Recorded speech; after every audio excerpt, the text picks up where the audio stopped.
We're here to do a video about Final Fantasy. This is my husband, he's right here. Hello, dear viewer. So, we have a lot of love for Final Fantasy. We've been playing Final Fantasy for many years now. Matter of fact, we met through our mutual love for Final Fantasy. We found it appropriate that with the 30th anniversary of Final Fantasy and our wedding anniversary of 10 years this year, celebrate them both together. Yes. We're going to talk about Final Fantasy and how it brought us together. So we're going to talk about our favorite characters, our favorite storyline events, favorite themes, maybe favorite spells, favorite summons. Yeah. Favorite Final Fantasies. Yeah. Each and every single Final Fantasy together because... And spin-offs. I don't want to do the spin-offs. Tactics is a spin-off. I want to do the spin-offs. And it's already way past April Fool's Day, so you know it's real. Let's get started. Good book. So anyhow, we have a lot of ground to cover, so let's get started. With Final Fantasy 1.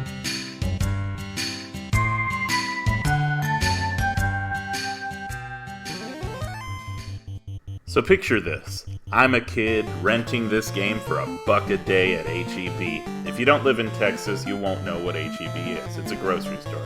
Man, I remember all the late fees I racked up and how pissed off my dad was because of it. This game was crack. I didn't get to play this on the NES. My first experience was in FF Origins on the PlayStation. My brother and I kind of fumbled our way through it, both on this easier version and the Nintendo hard version included in the remake. We found it to be a lot of fun, but ultimately nothing like the later games we played before this one as far as story goes. I remember giving our daughter my copy of Dawn of Souls, where she promptly made a team of 4 warriors. I played through every combination of party you can make except for 4 monks. Monk needs magic backup, even though he is so awesome! I did everything in FF1, even the dreaded 4 white mages combo. Don't knock it till you try it, it's not as bad as it may seem. Yeah, you can grind on all the undead enemies using the harm spells, it's not like they can't fight back. My favorite class by far is the Black Mage. He, as well as the White Mage, have been an iconic image throughout all the Final Fantasies, with his pointy straw-like hat, his shrouded face, and his yellow glowy eyes and blue robes. My favorite is Black Belt. He's cheap to maintain as party leader, unlike those expensive equips for fighter and super expensive spells for mages. And in later levels, he just beats down everything. Cast haste on him, and he can take down chaos in just a few hits. He's a powerhouse! My favorite moment in the game is when you TNT the Panama Canal of the game, and suddenly the world is your oyster. Getting the Rosetta Stone, In the original NES version, it was called the Slab, is my favorite. And taking it to Professor Une to learn the ancient Lufinian language. When you do this, not only can you speak to the ancient people who invented the airships and the Sky Fortress, but you can also talk to the bats in the Temple of Fiends. I always found that hilarious. The last Light Warriors were from Lufinia. How bad were they for Garland to turn them into bats anyway? Fighting him at level 3 is easy as pie. especially with 4 black mages. 4 monks do it better. Giggity. My favorite theme in the game is the Temple of Fiends, the first time you go in. Giggity. I mean, my favorite theme song is Matoya's Cave. The brooms, they talk backwards! Skastharifes, Sanchib. My favorite location in the game is Elfheim. All the elves there look like my other favorite video game hero. And if you check the graves, you'll see something that you never find in games anymore. References to the competition. Originally, it was Erdrick who died there, but in all the remakes, it's Link. Well, now we know where he ended up in the Downfall timeline. My favorite location is Pravoka. This is where your adventure truly begins. The place where you get your ship, where you bitch slap 9 1 HP pirates who are about as threatening as these guys.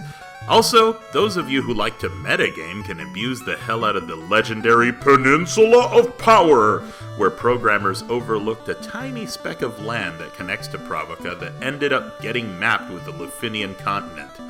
And you can fight monsters that you're not supposed to be able to fight yet.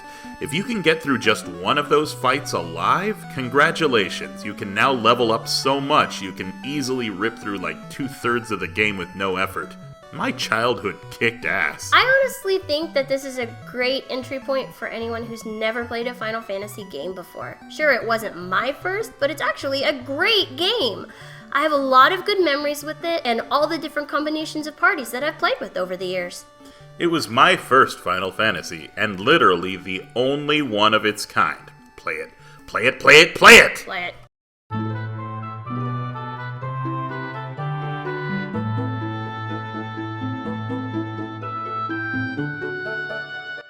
I have very little to say about Final Fantasy II. I didn't get to play this one until the PlayStation's release of FF Origins, which was just a reprint of FF1 and FF2.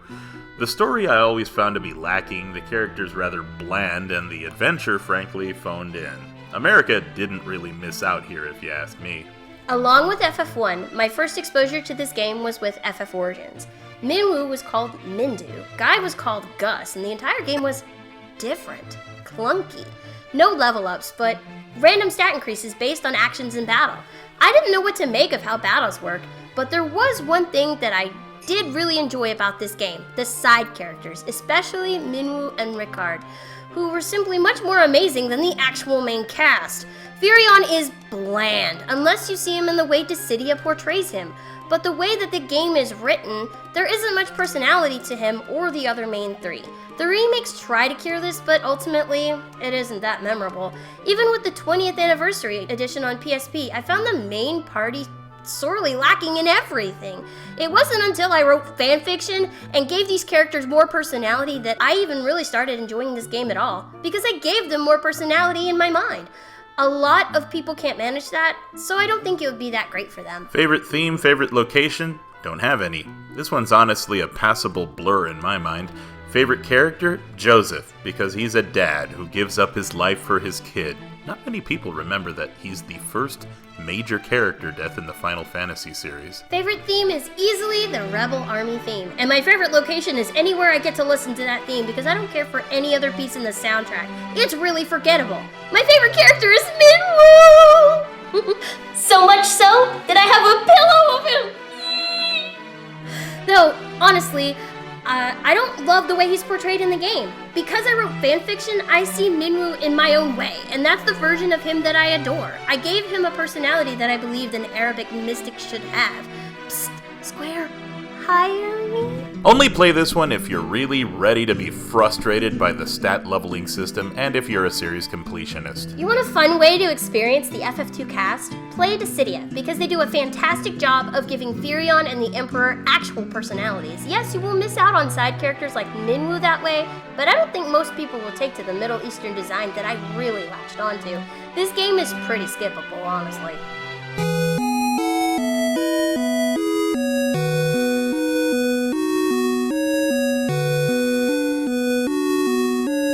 The Famicom version is the most difficult, hardcore game in the series. The final stretch from the Crystal Tower all the way down to the Cloud of Darkness is intense.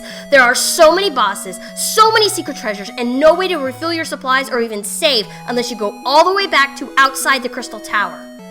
I've played a fan translation of this game, and it feels like FF1 with slightly more story, but with way more challenge. This is why I enjoyed the game at all.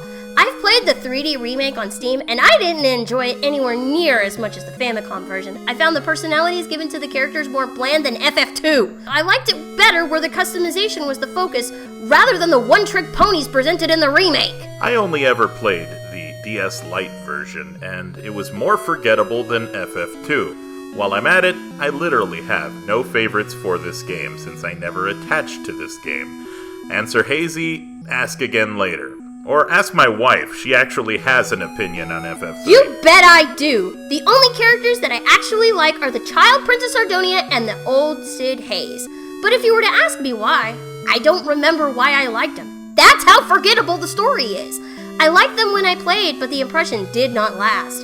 That's why I much prefer the Famicom original, because the focus was on making your own party with all of these different classes and trying to make it past everything the devs could throw at you. I love that challenge, and the remake has none of it! Skip the remakes of this game if at all possible. Play a translated ROM. My favorite part of the remake story is, I don't have one! They try to dump time into the 4 playable characters, which have literally one note to each personality. Refia is a rebellious girl getting away from her dad. Ark is a bookworm. Luneth is a silver-haired protagonist who does literally nothing. Instead of putting so much story bullshit into this, it should have been like the original, where it went, hey, put your guys in whatever class you want and go through the super hard quest. That's all it was, and it was glorious. God, I hate the remake of this game so much.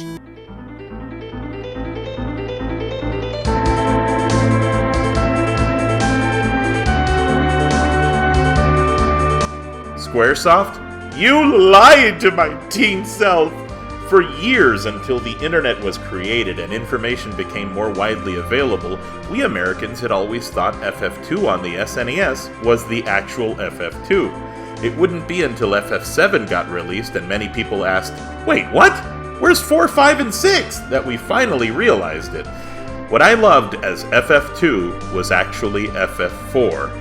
And boy, did I lose myself in this one back in the day. Even today, I go back to it thanks to Steam. FF4 was love. FF4 was orgasms. Now this game, the first time I played it, had me enthralled. Following Cecil on this utterly enormous quest to save the crystals, and the world was just huge. The first way I came into contact with this one was when I rented it from a local video shop after playing another game on the SNES called Mystic Quest. I spent a lot of time with my little brother playing this one. I remember we rented it over and over again so our save wouldn't get deleted. I asked over and over if I could buy the game, but the owner never let me buy it. I didn't own a copy of FF4 until we bought Final Fantasy Chronicles on PlayStation, and that version was much harder than the one the video shop had. As an adult, I managed to get a hold of the PSP's FF4 Complete Collection, and that had even more story and characters. Since then, I've owned every version of FF4 to ever be published here in the US, and every time I play it, I've always enjoyed it. Weirdly enough, the 3D remake of FF4 on Steam has an even harder version of the PlayStation's FF4 hard type, and holy shit! I loved that version even more because of the difficulty. Not only that, but this is the game that brought me and my husband together, and the game that our first child is named after. It's true, our daughter Anna is named after Anna, Tella's daughter in the game. Coincidentally, he's also my favorite character in Final Fantasy IV. The old man is a total badass! He sacrifices himself to avenge his daughter's murder in the most awesome way, expending his entire life force in order to cast the ultimate spell to obliterate his sworn enemy. What's more manly and cool than that? Cain High Wind, Dragon Knight is best thing. Love dragons, love spears. In the after years, the pinnacle of Cain's quest is where he ascends to being a holy dragoon. He fights against his negative self, and instead of denying it, he accepts it as part of himself. He accepts what he's done, what he's been through, and earns the forgiveness of not all those he's wronged, but himself. It's something that I aspire to live up to. Everyone who has been through shit has probably once the same. He's also beautiful, with blonde hair and blue eyes, and I just really want to make sweet music with him, okay?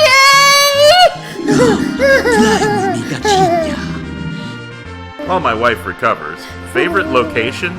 For me, it's a toss-up between Troya, I refuse to call it Troya, you lazy retranslators, and the Dwarven Castle underground.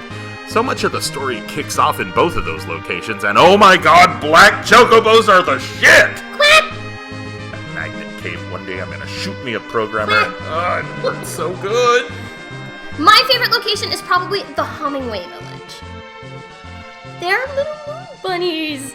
I'm the mama bunny! Especially their redesign in the remake. They look even more like Butt-Butt's little hoods. Yee, so cute, moon bunnies! Now, my favorite theme song in Final Fantasy IV is the Land of the Summons theme. It has an enchanting quality to it. I still get goosebumps listening to this. It's like you're about to step into mystery itself, soothing and ominous all at the same time. A very beautiful theme that, even as a chiptune, still has impact. Okay, first off, if you've never listened to Final Fantasy IV Celtic Moon, go do it right the hell now! That's the most beautiful cover of any of the Final Fantasy IV music I've ever listened to. As for my favorite theme in the game, that's a hard choice. All of the music is memorable. But the one that makes me feel a rush every time I hear it is the Lunar Whale. Man, that always fills me with excitement. I want to get up and go travel to the moon right now! It's so full of energy! Points for also being my favorite mode of transportation in the series too.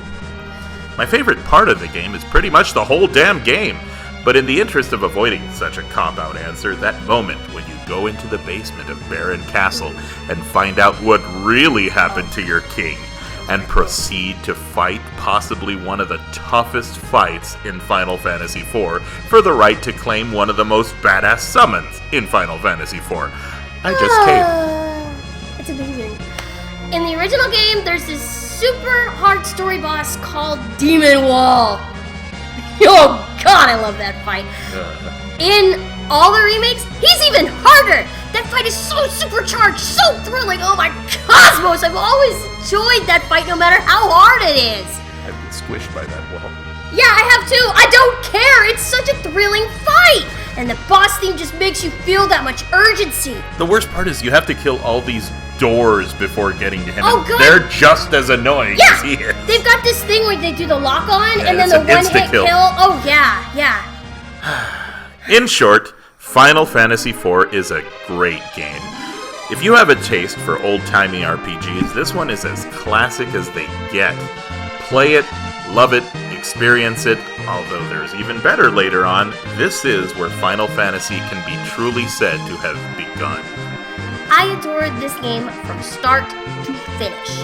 I think anyone who loves JRPGs at all should give this game a playthrough.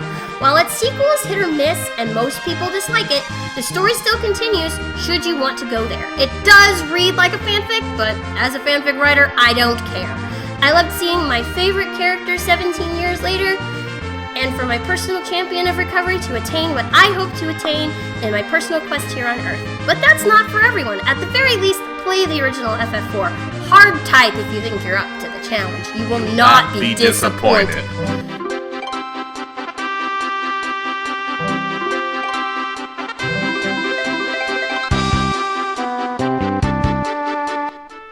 Much like with 2 and 3, I didn't get a chance to play 5 until it was brought over to the PS1 via Final Fantasy Anthology.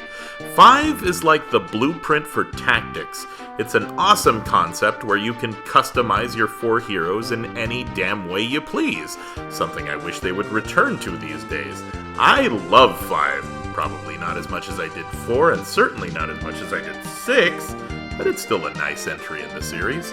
The major reason I like this game as much as I do is because it's my daughter's favorite game in the series. I find the story to be kind of flimsy, but it's easy for a child to understand and follow. I imagine that's why Anna likes it as much as she does. We curled up to play it on my PSP connected to the TV for hours. Be careful, fangirls! She says that Bart is her FF boyfriend. Also, blue mages are my favorite thing! Oh my god! I think my wife and I are in agreement with our mutual favorite theme song in this game. Is it Clash on the Big Bridge? Why, yes it is! It's electrifying, it's adrenaline pumping, it kicks ass. I mean, listen to this.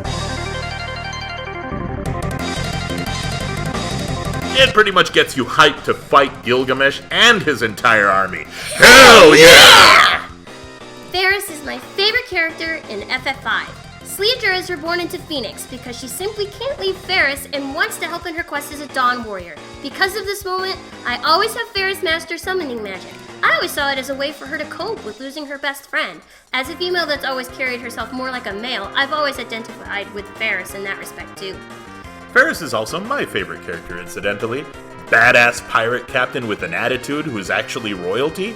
Eat your heart out, feminists. Varus poops all over your argument that old-timey games were nothing but anti-female tropes. Varus is cool. She has some of the most memorable moments and quotes in FF5. She's like half the reason to play this game. And the other half is the class system. Oh yeah. My favorite location is Quelb, where you learn about the Dawn Warriors and how they were the first to take on Exdeath 30 years prior to the beginning of the game.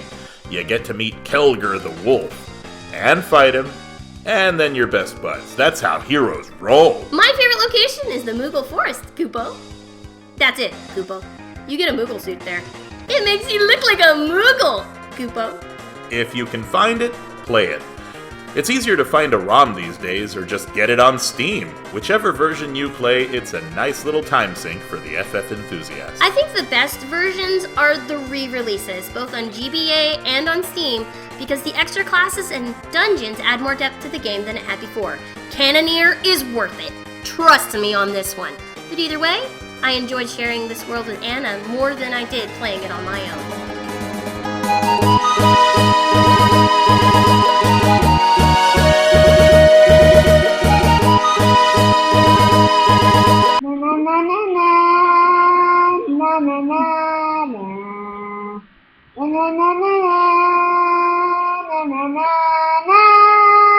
Okay, I'm done right now. If Final Fantasy IV is orgasms, Final Fantasy VI is multiple orgasms at the same time as your partner while you're both eating chocolate sundaes laced with weed. Also, you're both on the deck of the Blackjack making love high in the clouds. You get the point. FF6 is the barometer by which I measure all other Final Fantasies. FF6 is good. Apocalyptically good. It's amazing. There's 13 characters to choose from, the most of any game in the series to this date, and hot damn, you've got everything from handsome royal perverts to Kid Tarzan, and every character has a reason for being in the party, a story that connects all of these people into wanting to take down the big bad empire together. I played this game originally on FF Anthology with my brother, but back then I wasn't too into it. It wasn't until I replayed it on Steam as an adult and saw things differently that the true majesty of this game really came to me. I love everything about FF6, but that's too easy, isn't it? My favorite character is Setzer Gabbiani. He is how I would see myself as a fantasy fiction character. A fast-talking, gambling freethinker with a heart of gold and a sharp wit. But apparently not sharp enough to see a trick coin coming. I think you've been hustled, Mr. Gambler. I also love not Edge, Shadow. Very complex story with him if you're willing to do the extra steps to keep him alive and around. It was a tough decision for me, actually. When I was younger, my favorite character was the charming King of Figaro, Edgar Roni Figaro. He's charming and handsome, and I totally dig that he's a mechanic. I mean, with that kind of sex drive, I imagine he invented sex toys. But now that I'm older, I see a lot of myself in the bratty little half-pint realm Arani. She's cute, sassy, and fights with magical paintbrushes. She's a pictomancer. And as someone who likes to draw, I've always wanted to see my drawings come to life. Maybe not that come to life. There is so much music to choose from in FF6. All of the soundtrack is great. But my favorite theme is Owzer's Mansion theme. It's deceptively simple, but it gets more and more grandiose as more instruments join in the melody, a la Ravel's Bolero.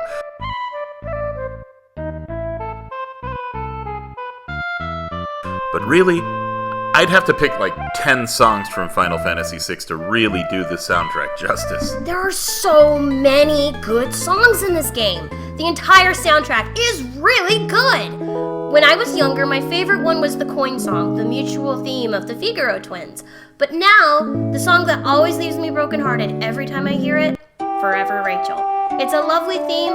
The game only lets you hear once.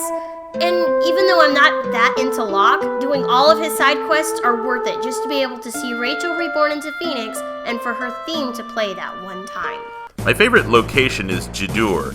It's basically the cultural epicenter of the world of Final Fantasy VI. The theater, the art museum, the auction house, and of course, lots of story happens here. If I were a traveler in this world, this is exactly the town I would want to go visit. My favorite location is the Masa. This is a place with a hidden history where the people had natural magical powers. A village that has been trying to do all it can to hide their magical potential because of the warpath the Gestalt Empire is on. But when the party ends up there and Rome is trapped in a house fire, the town bands together and unleashes their magic to quell the fire to keep it from spreading. I love this place and I've always wanted to see more happen here. My favorite moment in the game is also the most heartbreaking. Just when you think all hope has been crushed, just when you think, well shit, the world is destroyed and her adopted grandpa Sid just passed away, Celis decides to jump off a cliff in despair. But then she wakes up to find a bird has brought her Locke's bandana, and then that gives her the courage to continue her quest to see who is still alive out there. Games never got this emotional before then. It was a powerful scene back then for me as it is today. When I was younger, I absolutely hated Tara because I grew up without a mom, and here she was becoming a mother to a whole village of children. I never wanted to play with her again, ever after that, because I was so damn bitter about growing up without my mom. But after having my own children and playing through the remake on Steam, I found nothing but kinship in this moment.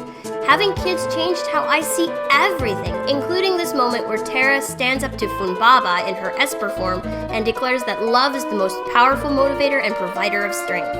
It's this moment she understood what she needed in life, and I truly identify with that. I think if you call yourself a Final Fantasy fan, this is a must-play. You haven't seen all the series has to offer if you haven't gone through this one. If you don't like someone in the cast, that's fine. There's someone for everyone to identify with and cling to. Pick it up on Steam or the GBA port to get extra Espers and have the chance to fight the super boss Kaiser Dragon, which is well worth the price of admission. FF6 is, for my money, the best the series has ever achieved. The battle system is tightened up, the Esper system of learning magic makes for a very customizable game. The relics are a great gameplay element. FF6 is definitely the apex Final Fantasy entry. There's an ongoing online war about this topic that has raged on for many years now, and most people are either in the Final Fantasy VI camp or... Join us next time for more of our Final Fantasy retrospective. If you enjoyed this video and want to see more, give us a hell yeah! Before I go, I'd like to give you a rough idea of the prices you can expect for the games we talked about today. FF1 for the NES is running on average for up to $30. If you can get it for under $20, that's pretty much a steal. Or for an average of $10 less, you can get the PS1 re-release, Final Fantasy Origins, which also contains Final Fantasy II.